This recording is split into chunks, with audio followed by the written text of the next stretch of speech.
السلام علیکم دوستو، قرآن اور حدیث میں قرب قیامت کی 10 بڑی نشانیوں میں سے ایک یاجوج ماجوج کا ظاہر ہونا اور دوسری دفعہ زمین پر فساد کرنا ہے۔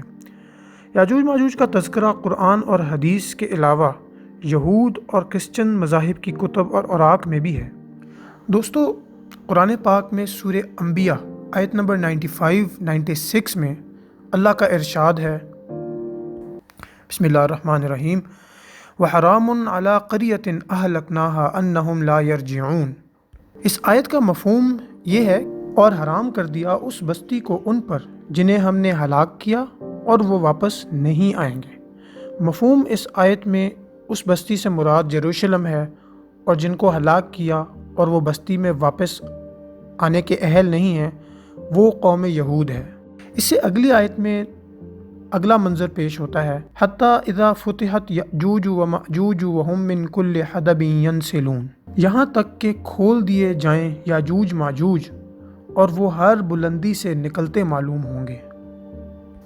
دوستو، ان آیات مبارکہ کے مطابق یاجوج ماجوج اور یہود قوم کا ایک ڈائریکٹ ریلیشن واضح طور پر بتایا گیا ہے، لہٰذا قرآن کے مطابق یاجوج ماجوج کے خروج کے بعد ہی یہ پاسبل ہو سکے گا کہ یہود قوم ہولی لینڈ آف جیروشلم پر دوبارہ قبضہ کر سکے۔ اس موضوع پر شاعر مشرق علامہ محمد اقبال رحمۃ اللہ علیہ کا ایک شعر بھی ہے، کھل گئے یاجوج و ماجوج کے لشکر تمام، کھل گئے یاجوج و ماجوج کے لشکر تمام، چشم مسلم دیکھ لے تفسیر حرف ینسلون۔ حرف ینسلون ہم نے ابھی جو 2 آیات دیکھی ہیں ان میں آخر میں ینسلون آتا ہے، جس کا مطلب ہے اونچائیوں سے پھسلتے دوڑتے چلے آنا، اونچائی سے حملہ کرنا۔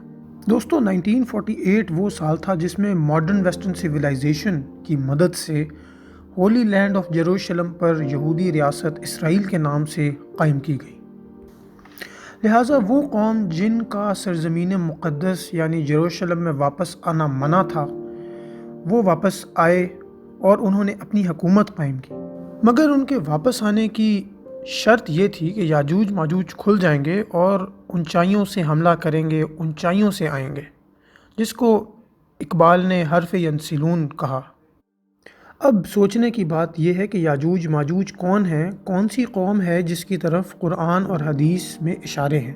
اس چیز کو سمجھنے کے لیے ہم اگر کچھ سوالوں پر غور کریں تو ساری چیز واضح ہو جاتی ہے۔ سب سے پہلے قرآن اور حدیث کے مطابق یاجوج و ماجوج کا کیا واقعہ ہے اور ان کی جیوگرافیکل لوکیشن کون سی ہے۔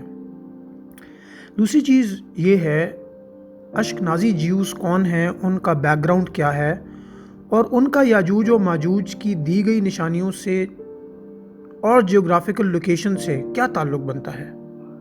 اور تیسری چیز قابل غور یہ ہے کہ اشکنازی جیوز کا ماڈرن ویسٹرن سویلائزیشن کے ساتھ کیا تعلق ہے، ماڈرن ویسٹرن سویلائزیشن کس طرح وجود میں آئی اور کس طرح سے یہودیوں کی مدد کر کے اسرائیل کی ریاست قائم کروائی گئی۔ ان سارے پہلوؤں کو ہم مختلف پارٹس میں ڈسکس کریں گے، مگر اس ویڈیو میں قرآن اور حدیث کے مطابق یاجوج ماجوج کی جیوگرافیکل لوکیشن کو ورلڈ میپ پر دیکھیں گے، اور دیکھیں گے کہ اس جگہ کے ساتھ ماڈرن وائٹ جیوز یعنی اشکنازی جیوز کا کیا تعلق ہے۔ دوستو، قرآن میں ذوالقرنین بادشاہ کے 3 سفروں کا ذکر آیا ہے، اور ساتھ یہ بھی بتایا گیا ہے کہ بادشاہ ذوالقرنین کو اللہ نے زمین پر ہر قسم کے اختیارات دے رکھے تھے، مطلب وہ ایک پاور سینٹر تھے۔ پہلا ٹریول ان کا ویسٹ کی طرف ہوا، جہاں انہوں نے سیاہ دلدلی پانی میں سورج کو غروب ہوتے دیکھا۔ دوسرا سفر ان کا دوسری سمت میں مطلب ایسٹ کی طرف ہوا، جہاں انہوں نے سورج کو طلوع ہوتے دیکھا۔ پھر انہوں نے تیسرا سفر اختیار کیا، یہاں تک کہ وہ 2 پہاڑوں کے بیچ میں پہنچ گئے، جہاں ان کو ایک ایسی قوم ملی جن کی لینگویج مختلف تھی۔ انہوں نے ذوالقرنین بادشاہ سے کہا کہ یہ یاجوج ماجوج زمین پر فساد کرتے ہیں، اور ان سے درخواست کی کہ آپ ہمارے اور ان کے بیچ ایک دیوار بنا دیجئے تاکہ وہ یہاں آ کر فساد نہ کر سکیں۔ دوستو، یہاں ایک دوسری پاور سینٹر کا ذکر ہو رہا ہے جو یاجوج ماجوج ہیں، اور وہ اتنے طاقتور ہیں کہ بادشاہ ذوالقرنین نے ان سے لڑنے کے بجائے اسی بات کو ترجیح دی کہ دیوار بنا کر ان کو فی الوقت آنے سے روک دیا جائے۔ قرآن میں اس واقعے کی اور بھی تفصیلات موجود ہیں، مگر ہم نے یہاں خلاصہ بیان کیا ہے۔ دوستو، یاجوج ماجوج کی لوکیشن کے ریفرنس پوائنٹس بہت واضح طور پر قرآن اور حدیث میں بتائے گئے ہیں۔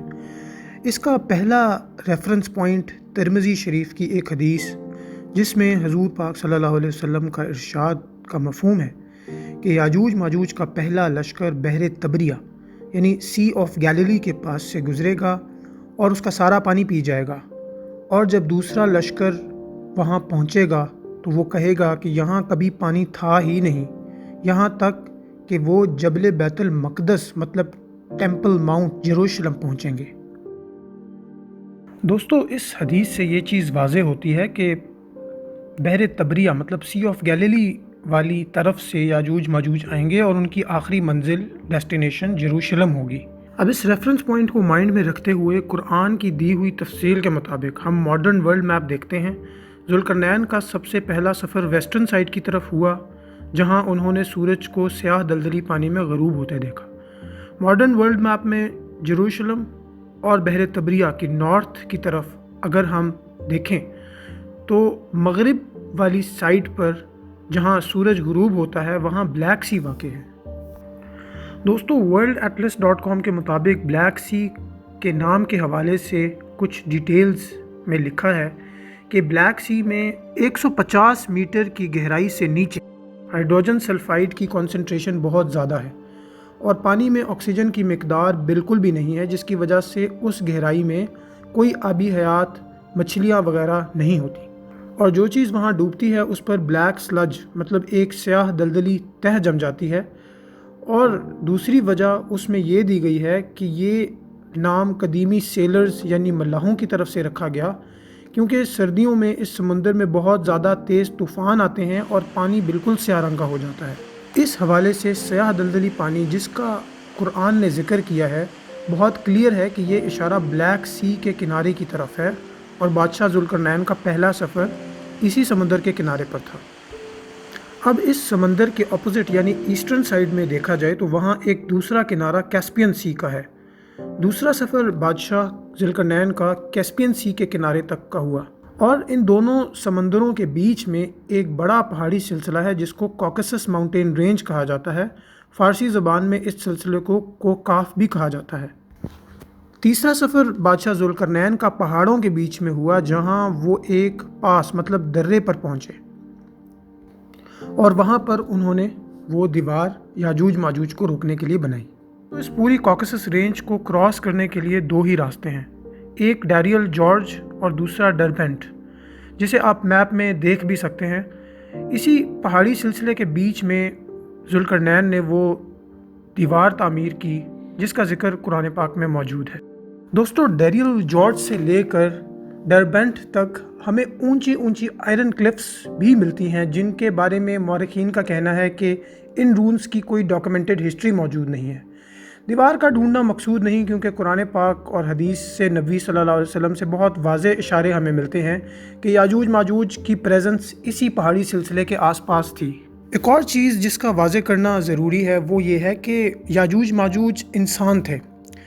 ابن کثیر رحمۃ اللہ علیہ نے لکھا ہے کہ یاجوج ماجوج نوح علیہ السلام کے بیٹے یافس کی اولاد میں سے تھے، اور کیونکہ زمین پر فساد یا تو جنات کر سکتے ہیں یا انسان، اب جنات کو دیوار بنا کر نہیں روکا جا سکتا، تو یہ امر واضح ہے کہ وہ نارمل انسان ہی تھے، مگر ان کو کچھ اسپیشل پاورز اور باقی لوگوں پر ایڈوانٹیج دیا گیا تھا۔